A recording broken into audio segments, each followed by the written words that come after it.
पक्ष में कौन सी एकादशी होती है, कृपया उसका वर्णन कीजिए।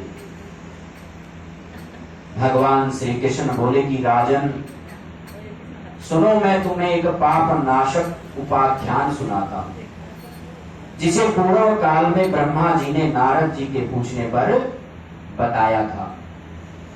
नारद जी ने प्रश्न किया कि भगवान, हे कमलासन, मैं आपसे यह सुनना चाहता हूं कि श्रावण के कृष्ण पक्ष में जो एकादशी होती है उसका क्या नाम है और उसके देवता कौन है तथा उसे कौन सा पुण्य प्राप्त होता है, ये सब बताइए। ब्रह्मा जी ने कहा कि नारद सुनो, मैं संपूर्ण लोगों के हित की इच्छा से तुम्हारे प्रश्न का उत्तर दे रहा हूं।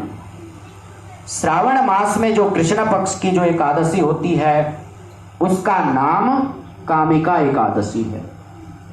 उसके स्मरण मात्र से वाजपेय यज्ञ का फल मिलता है। उस दिन श्रीधर, हरि, विष्णु, माधव और मधुसूदन आदि नामों से भगवान का पूजन करना चाहिए। भगवान श्री कृष्ण के पूजन से जो फल मिलता है वह गंगा, काशी, नैमिषारण्य तथा पुष्कर क्षेत्र में भी सुलभ नहीं है। सिंह राशि के बृहस्पति होने पर तथा व्यतिपात और दंड योग में गोदावरी स्नान से जिस फल की प्राप्ति होती है वही फल भगवान श्री कृष्ण के पूजन से भी मिलता है। जो समुद्र और वन सहित समूची पृथ्वी का दान करता है तथा जो कामिका एकादशी का व्रत करता है वे दोनों समान फल के भागी माने गए हैं। जो ब्याई हुई गाय को अनन्य सामग्रियों से दान करता है उस मनुष्य को जिस फल की प्राप्ति होती है वही कामिका एकादशी का व्रत करने वाले को प्राप्त होता है। जो नरश्रेष्ठ श्रावण मास में भगवान श्रीधर का पूजन करता है उसके द्वारा गंधर्वों, नागों सहित संपूर्ण देवताओं की पूजा हो जाती है। अतः पाप भीरु मनुष्यों को यथाशक्ति पूरा प्रयत्न करके कामिका एकादशी के दिन श्री हरि का पूजन करना चाहिए। जो पाप रूपी पंख से भरे हुए संसार समुद्र में डूब रहे हैं उनका उद्धार करने के लिए कामिका एकादशी का व्रत सबसे उत्तम बताया गया है। अध्यात्म विद्या परायण पुरुषों को जिस फल की प्राप्ति होती है उससे बहुत अधिक फल कामिका एकादशी व्रत का सेवन करने से प्राप्त होता है। कामिका एकादशी का व्रत करने वाला मनुष्य रात्रि में जागरण करके न तो कभी भयंकर यमदूत का दर्शन करता है और न ही कभी दुर्गति में पड़ता है। लाल मणि, मोती, वैदुर्य, मूंगे आदि से पूजित होकर श्री भगवान विष्णु वैसे संतुष्ट नहीं होते जैसे तुलसी दल से पूजित होने पर होते हैं। जिसने तुलसी की मंजरियों से श्री केशव का पूजन कर लिया उसके जन्म भर का पाप निश्चय ही नष्ट हो जाता है। ये तुलसी का मंत्र बताया है।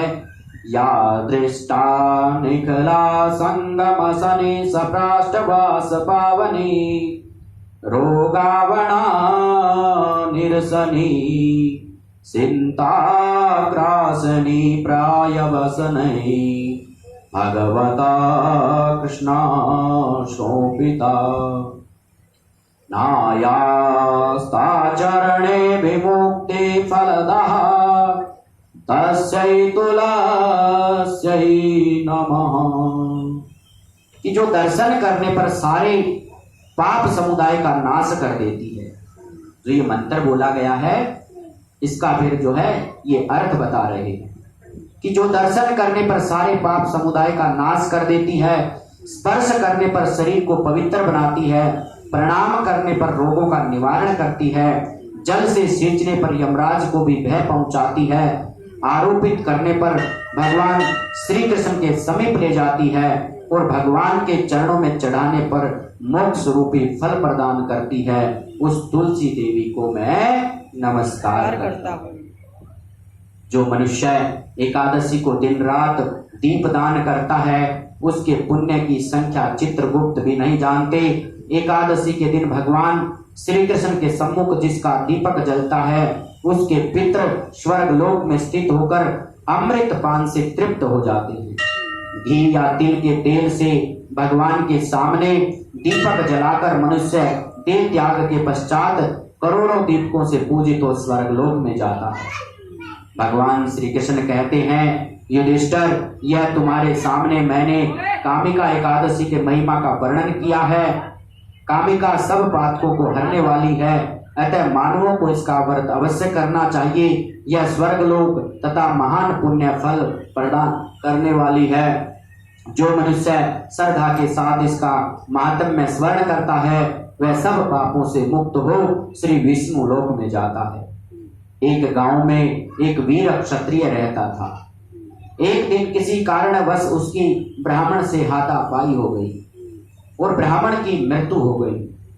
अपने हाथों मारे गए ब्राह्मण की क्रिया उस क्षत्रिय ने करनी चाहिए, परंतु पंडितों ने उसे क्रिया में शामिल होने से मना कर दिया। ब्राह्मणों ने बताया कि तुम पर ब्रह्म हत्या का दोष है, पहले प्रायश्चित कर इस पाप से मुक्त हो, तब हम तुम्हारे घर का भोजन करेंगे। इस पर क्षत्रिय ने पूछा कि इस पाप से मुक्त होने के क्या उपाय हैं। तब ब्राह्मणों ने बताया कि श्रावण माह की कृष्ण पक्ष की एकादशी को भक्ति भाव से भगवान श्रीधर का व्रत एवं पूजन कर ब्राह्मणों को भोजन करा के शय दक्षिणा के साथ आशीर्वाद प्राप्त करने से इस पाप से मुक्ति मिलेगी। पंडितों के बताए हुए इस तरीके पर व्रत कराने वाली रात में भगवान श्रीधर ने अक्षत्रिय को दर्शन देकर कहा कि तुम्हें ब्रह्म हत्या के पाप से मुक्ति मिल गई। बोलिए श्री कृष्ण बाकी बिहारी लाल की जय हो। एकादशी मैया की जय। श्री कृष्ण गोविंद हरे